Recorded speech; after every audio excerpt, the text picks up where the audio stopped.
Welcome back to All Indiana. As the number of smartphones in use continues to grow across the world, cases of obesity are also growing, notably in children. If you're suspecting there's a connection between the two, there definitely is. It's not just because people have become less active in the internet age, but it has to do with the electromagnetic fields emitted by our mobile phones. Dr. Connor Hogan, PhD, is the author of The Gym Upstairs, The Neuroscientific Secrets of Future Champions.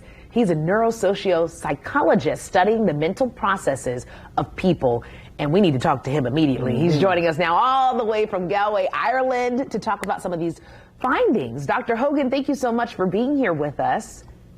Thank you, guys. Great to be here, even virtually. Okay, so here's the thing. Okay. We have these things As in she our lifts her hands phone. all the time. These mobile phones, we have them all the times. The question is, are they making our kids a little fluffy?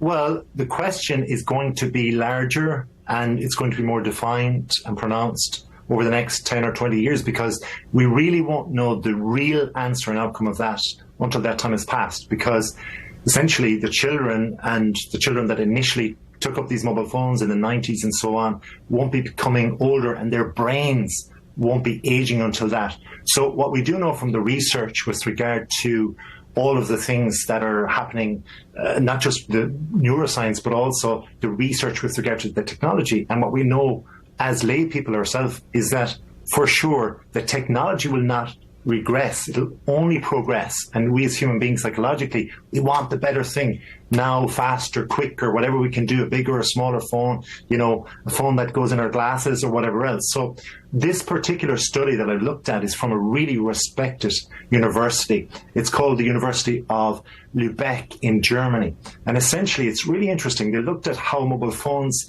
have been tested. One type of phone which doesn't have these electronic magnetic effects, the frequency that you're speaking about there, and also another phone that does have it. And they tested it against a group of fairly healthy male adults. Now, caution, of course, in this study is, first off, like you just said, it's only very at the infancy stage, insofar as we have to live this lifetime and see how the brain changes over a huge population of the world, because a lot of us have had mobile technology for maybe 20, 30 years now. We don't know until we become elderly how it has affected the brain in many ways. So studies are ongoing.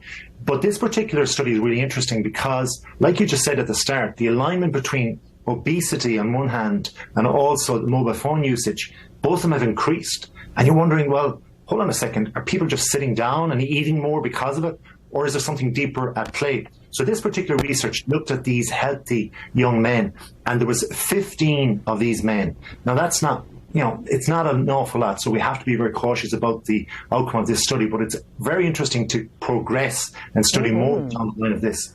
So 15 men, 25 minutes a day, they put them with this telephone with the EF frequency, the electromagnetic frequency that you spoke about, and also versus a different phone without that frequency, and they measured it, and they found a difference of an increase of 22 to 27%, so an average of about 24, 25%, that they actually wanted to eat more carbohydrates just in that 25-minute period. So even though there's only 15 that were studying that study, it was only a short period of time of 25 minutes. So that's really huge, because we consider, young people now are addicted to their phones, as are older people. They're on it way more than 25 minutes a day. That's for certain.